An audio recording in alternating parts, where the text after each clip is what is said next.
இது மகிமை நேரம். கிறிஸ்துவுக்கு பிரியமான மகிமை தொலைக்காட்சி நேயர்கள் அனைவருக்கும் என் அன்பான வணக்கத்தையும் வாழ்த்துக்களையும் தெரிவித்துக் கொள்கிறேன். இன்றைக்கு நாம் ஒரு சில வசனங்களை தியானிப்போம். இப்போ நம்ம தியானிக்கணும்னு சொன்னால் பழி வாங்குதல் அப்படிங்கிறத குறித்து நாம் தியானிப்போம். இப்போ ரோமர் 12ஆம் அதிகாரம் 18ஆம் வசனத்தை எடுத்து வாசித்தோம்னு சொன்னால், கூடுமானால் உங்களாலான மட்டும் எல்லா மனுஷரோடும் சமாதானமாக இருங்கள். பாருங்க, தேவன் சொல்கிற விஷயம் எல்லா மனுஷரோடும் சமாதானமாக இருங்கள் அப்படிங்கிறத நாம் வேதாகமத்தில் வாசிக்கிறோம். ஆனால் அடுத்த வசனத்தில் பாருங்கள், பிரியமானவர்களே, பழி வாங்குதல் எனக்குரியது, நானே பதிர் செய்வேன் என்று கர்த்தர் சொல்லுகிறார் என்று எழுதியிருக்கிறபடியால் நீங்கள் பழிவாங்காமல் கோபாக்கினைக்கு இடம் கொடுங்கள், அன்றியும் உன் சத்துரு பசியாக இருந்தால். பாருங்கள், பிரியமானவர்களே, பழி வாங்குதல் எனக்குரியது, நானே பதில் செய்வேன் அப்படின்ட்டு சொல்லப்பட்டிருக்கு. இப்போ நாம் இந்த வசனத்தை வாசிக்கும் போது இப்போ நம்மளுக்கு எதிராக யாராவது ஏதாவது ஒரு விஷயத்தில் நம்மளுக்கு எதிரான காரியங்களை செயல்படுத்திட்டாங்க, செஞ்சிட்டாங்க அப்படின்ட்டு சொன்னால் நாம் என்ன செய்வோம், அவங்களுக்கும் அதே மாதிரி ஒரு காரியங்கள் நடக்கும். கண்டிப்பாக கர்த்தர் பழி வாங்குவார், நம்மளை மாதிரியே அவனை துன்புறுத்துவார், நம்மளை மாதிரியே அவங்கள துன்புறுத்துவாங்க அப்படிங்கிற மாதிரிலாம் நம்ம வேறு விதமாக ரொம்ப சிந்தனை பண்ணிடுறோம். ஆனால் இந்த வசனத்துக்குரிய கருத்தை நம்ம தியானித்து பார்த்தோம்னு சொன்னால், தேவன் பதிர் சேவன் தான் சொல்கிறார். பழி வாங்கல் எனக்குரிய, நானே பதிர் சேவன்ட்டு. இப்போ அதை ஒரு சின்ன எக்ஸாம்பிளில் சொல்லணும் அப்படின்னு சொன்னால், நான் இப்போ என்கிட்ட இருக்கிற மொபைலை விட என் நண்பன்ட்ட ஒரு நல்ல உயர்ந்த ரக மொபைல், ஒரு ஐஃபோன் இருக்குன்னு வச்சுக்கிடுங்களாம். எனக்கு அதை பார்த்து ஒரு பொறாமை வருது. அப்போ நான் அந்த மொபைலை வாங்கி வேணுக்குன்ட்டே உடைச்சிருவேன். அப்போ உடைச்சிட்டோம்னா என் நண்பன் நான் அவன் மொபைலை உடைச்சதுனால நான் அந்த நேரத்தில் எனக்கு ஒரு சந்தோஷம், எப்பாடா அவன் மொபைல் உடைச்சாச்சு, என்கிட்ட இருக்கிறதான் கூடின மொபைல் அப்படின்ட்டு. ஆனால் என் மொபைல் உடையன்ட்டு என் நண்பன் எதிர்பார்த்துக்கிட்டு இருந்தாக்கி அது கண்டிப்பாக நடக்காது. ஏன்னா கர்த்தர் அந்த மாதிரி பழி செய்கிறவர் அல்ல, அவர் பதிர் செய்கிறவர். யாருக்கு பதிர் செய்கிறவர்? யார் மொபைலை இழந்தாவளோ அவங்களுக்கு. இப்போ அவனுக்கு ஏன்ட்டு இருந்ததை விட, ஏற்கனவே அவன் வைத்திருந்ததை விட ஒரு மேலான ஒரு நல்ல ஒரு மொபைலை தேவன் கொடுக்கறதுக்கு அதற்கான ஒரு நல்ல ஒரு பண பலத்தையும் நல்ல ஒரு அருமையான சூழ்நிலையை ஏற்பாடு பண்ணி கொடுப்பாரு.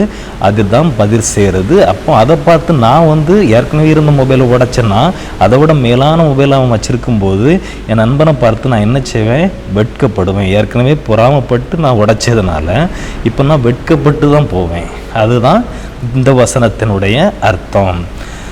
இப்போ நாம் இதை தெளிவாக உணர்ந்து கொள்ளலாம். இப்போ பாருங்கள், அதில் அடுத்த வசனத்தை பாருங்கள், 20ஆம் வசனத்தில், அன்றியும் உன் சத்துரு பசியாக இருந்தால் அவனுக்கு போஜனம் கொடு, அவன் தாகமாக இருந்தால் அவனுக்கு பானம் கொடு, நீ இப்படி செய்தனால் அக்னி தழலை அவன் தலையின் மேல் குவிப்பாய். இப்போ நம்மளுக்கு எதிராக அப்படி ஒரு இதை செயல்படுத்தி ஏதோ ஒரு காரியங்களை நமக்கு எதிராக செஞ்சிட்டாங்க. நாம் அதே மாதிரி அவனுக்கு பழி செய்யணும் அப்படின்ட்டு தேவனுக்கு குறிப்பிடலை. என்ன சொல்கிறாரா? நாம் நல்லது செய்யணும். பசியாக இருந்தால் அவனுக்கு போஜனம் கொடுக்கணும், தாகமாக இருந்தால் அவனுக்கு தண்ணி கொடுக்கணும். அப்போ என்ன விதமான தேவையோடு இருக்கிறானோ அதை நம்ம நிறைவேற்றி கொடுக்கணும். அப்போ நாம் அவனுக்கு அவனுடைய தலையில் ஒரு அக்னியை போட்ட மாதிரி இருக்குமா? ஏன்னா அவன் யோசிப்பான், நம்ம இவ்வளோ கெடுதல் பண்ணோம், ஆனால் அவன் நம்மளுக்கு நல்லது தானே செய்கிறான் அப்படிங்கிற மாதிரி யோசிப்பான். அந்த விதமான காரியங்களை தான் நம்ம செயல்படுத்த வைக்கிறார். அப்போ பழி வாங்குதல் அப்படிங்கிறத நம்ம உணர்ந்து கொள்ளலாம். நாம் இப்போ மேலும் இன்னும் தெளிவாக உணர்ந்து கொள்ளணும்னு சொல்லி பார்த்தோம்னு சொன்னால், யாக்கோபு 1ஆம் அதிகாரம் 12ஆம் வசனத்தை பாருங்கள், சோதனையை சகிக்கிற மனுஷன் பாக்கியவான், அவன் உத்தமன் என்று விளங்கின பின்பு கர்த்தர் நம்மிடத்தில் அன்பு கூறுகிறவர்களுக்கு வாக்குத்தத்தம் பண்ணின ஜீவ கிரீடத்தை பெறுவான். அப்போ அந்த விதமாக மனுஷர் மூலமாக சோதிக்கப்படும் போது நாம் அதை சகிக்கணும். அதை சகிக்கிற மனுஷன் பாக்கியவானாக இருப்பான். ஏன்னா நாம் கர்த்தரிடத்தை அன்பு கூறுறதுனால அவர் நமக்கான ஜீவகிரீடத்தை தர வல்லவராக இருக்கிறாரு. அடுத்த வசனத்தை பாருங்கள், இதுதான் இப்போ மேலான வசனம். சோதிக்கப்படுகிற எவனும் நான் தேவனால் சோதிக்கப்படுகிறேன் என்று சொல்லாதிருப்பானாக. தேவன் பொல்லாங்கினால் சோதிக்கப்படுகிறவர் அல்ல, ஒருவனையும் அவர் சோதிக்கிறவரும் அல்ல. அப்போ இந்த வசனத்தை நாம் தியானித்து பார்த்தோம்னு சொன்னால், தேவன் யாரையுமே சோதிக்கப்படுற யாரும் தேவனால் சோதிக்கப்படும் சொல்லக்கூடாது. தேவன் யாரையும் பொல்லாங்கல் சோதிக்கிறவர் இல்லை அப்படிங்கிறது நாம் இதிலிருந்து உணர்ந்து கொள்ளலாம். அப்போ எப்படி சோதனை வந்து நம்ம மனுஷர்களுக்குள்ளே வருது, எப்படி அந்த விதமான சோதனைகள் நம்முடைய வாழ்க்கைக்குள்ளே வருது அப்படின்ட்டு தியானித்தோம் அப்படின்னு சொன்னால் பாருங்கள், அவனவன் தன் சுய இச்சையினாலே இழுக்கப்பட்டு சிக்குண்டு சோதிக்கப்படுகிறான். பின்பு இச்சையானது கற்பந்தரித்து பாவத்தை பிறப்பிக்கும், பாவம் பூரணமாகும்போது மரணத்தை பிறப்பிக்கும். பாருங்க, அவனவன் தன் சுய இச்சையினாலே இழுக்கப்பட்டு சிக்குண்டு சோதிக்கப்படுகிறான். அப்போ நம்முடைய சுய இச்சையினால தான் நாம் வந்து சோதனைகளில் விழுறோம். அந்த சோதனைகளில் விழும்போது சோதனைகள் வந்து எப்படி பாவமாக மாறுது பாருங்க. இச்சையானது கற்பந்தரித்து பாவத்தை பிறப்பிக்குது. அப்போ பாவம் வந்து அது பிறகு மரணத்துக்கு பிறப்பிக்கு. இப்படிங்கிறத நம்ம இதில் அழகாக வாசிக்கிறோம். அப்போ நம்முடைய சுய இச்சையின்படி தான் நாம் வந்து இந்த பாவத்துக்குள்ளே விழுந்து நம்முடைய சோதனைகளை நாம் தான் வாங்குகிறோம் அப்படிங்கிறது இதில் தெளிவாக உணர்ந்து கொள்ளலாம். இப்போது நம்ம வாசித்தோம் அப்படின்னு சொன்னால் இதில் நம்ம பாருங்கள், எஸ்தர் வாழ்க்கையை நம்ம பார்த்தோம்னு சொன்னால் நம்ம அகாஸ்வேரு ராஜா முதல் மனைவி வந்து வஸ்தி. அப்போ அந்த வஸ்தி வந்து ஒரு பார்ட்டி அவங்க மேலே மட்டத்தில் பார்ட்டி வைக்கும்போது அவங்க கூப்பிடும்போது வரமாட்டேன்னு சொல்லி பிடிவாதம் பண்ணதுனால கூட இருந்தவங்களாம் ராஜா கிட்ட இப்படி ராஜாவோட மனைவியே ராஜா கீழ்ப்படியலைன்னு சொல்கிறதுனால இந்த நாட்டில் உள்ள மற்ற மனைவிகளும் அவங்கவுங்க புருஷருக்கு கீழ்ப்படிய மாட்டாங்க, அதனால் நீங்கள் அவளை தள்ளி விட்டு வேறொருத்தியை விவாகம் பண்ணணும் அப்படின்னு சொல்லும்போது அதை ஏற்றுக்கொண்டு ராஜா வந்து சுயம்பரம் வைப்பாங்களா, அந்த மாதிரி வச்சு அதில் குணசாலியான எஸ்தர் ராஜாத்தியை அவர் வந்து திருமணம் செய்து அவளை ராணியாக ஆக்குறாரு அப்படிங்கிறது நம்மளுக்கு தெரியும். இந்த இடத்துல நம்ம எஸ்தருடைய சித்தப்பா மொர்தெகாய். அப்போ மொர்தெகாய் வந்து தினமும் எஸ்தரை பார்க்கறதுக்காக அந்த முற்றத்தில் வந்து காத்து இருக்கிறது.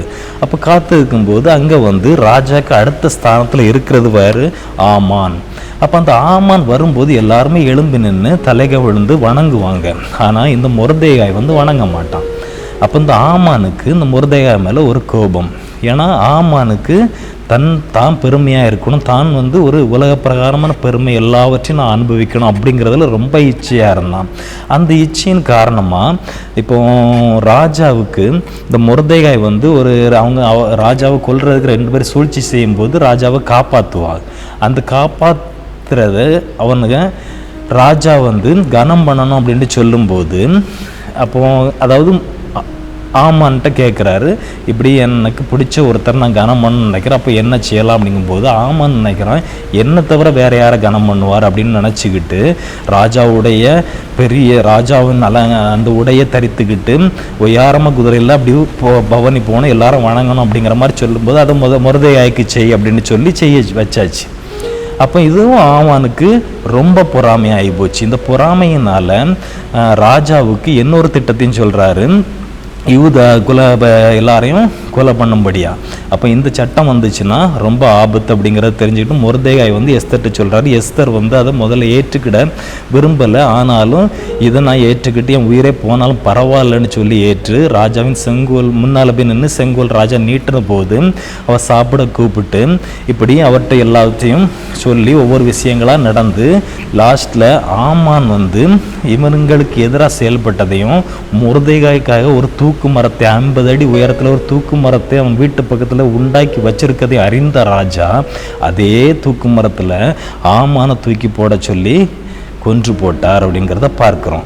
பாருங்கள், அவனுடைய சுய இச்சை, பெருமைப்படுத்தணும், என்னையே நான் இந்த உலக பெருமையாக வாழணுன்ற ஒரு சுய இச்சையினால் பாவம் அவனுடைய சோதனை வந்துச்சு. அவன் பாவம் மாறான். இப்போ பாவத்தின் மூலமாக மரணத்துக்குள்ளே போயிட்டான் அப்படிங்கிறத நாம் பார்க்குறோம். பாருங்கள், 12:21 ரோமர் 12:21 நாம் பார்க்குறோம், நீ தீமையினாலே வெல்லப்படாமல் தீமை நன்மையினாலே வெல்லு. அப்போ தீமையை நம்ம நன்மையிலான வெல்லணும் அப்படிங்கிறத நாம் தெளிவாக எல்லாம் உணர்ந்து கொள்ளலாம். யாக்கோபு 1:17 பாருங்கள், நன்மையான எந்த ஈவையும் பூரணமான எந்த வரம் வரத்திலிருந்து உண்டாகி ஜோதிகளின் பிதாவிடத்திலிருந்து இறங்கி வருகிறது, அவரிடத்தில் யாதொரு மாறுதலும் யாதொரு வேற்றுமை இல்லை. இப்படி அப்போ பரத்திலிருந்து நமக்கு நன்மையான காரியங்கள் தான் வருது அப்படிங்கிறத நம்ம இந்த வசனத்தின் மூலமாக தெளிவாக உணர்ந்து கொள்ளலாம். கர்த்தர் தாமே இந்த வார்த்தைகளை ஆசீர்வதிப்பாராக. ஜெபம் பண்ணுவோம். பரிசுத்தமுள்ள தேவனே, இந்த வேளையிலும் ஆண்டவரே உம்முடைய வசனத்தை தியானித்து இந்த பழிவாங்குதல் என்றால் என்ன, நாங்கள் எங்களுடைய சுய இச்சையினாலே இழுக்கப்பட்டு தான் பாவத்தில் விழுகிறோம், சோதனைகள் எங்கள் வாழ்க்கையில் வருகிறது என்பதை நாங்கள் உணர்ந்து கொண்டோம் அப்பா. இனிமேல் நாங்கள் ஆண்டவரை எந்த விதத்திலும் ஆண்டவரை சுய இச்சையிலே நாங்கள் போகாத படிக்கும், அதன் மூலமாக சோதனை எங்கள் வாழ்க்கையில் வராத படிக்கும், நாங்கள் யாரையும் பழிவாங்காமல் தீமைக்கு நன்மையான காரியங்களை செய்து தீமையை நன்மையினால் வெல்கிறவர்களாய் காணப்பட கிருபை செய்யுங்க. கேட்டுக்கொண்ட அனைத்தையுமே இயேசு கிறிஸ்து நாமத்தினால் சேர்த்தரப்போகிற தயவுக்காய் கோடான கோடி சோஸ்தோடு ஆசீர்வாதத்தை சுகத்தையும் பலத்தின் ஜீவனையும் பெற்றுக்கொண்டு ஜெபத்தை ஏறெடுக்கிறோம்ப்பா. கிருபை இறங்க. இயேசு கிறிஸ்து ஜெபங்களும் நல்ல பிதாவே, ஆமென்.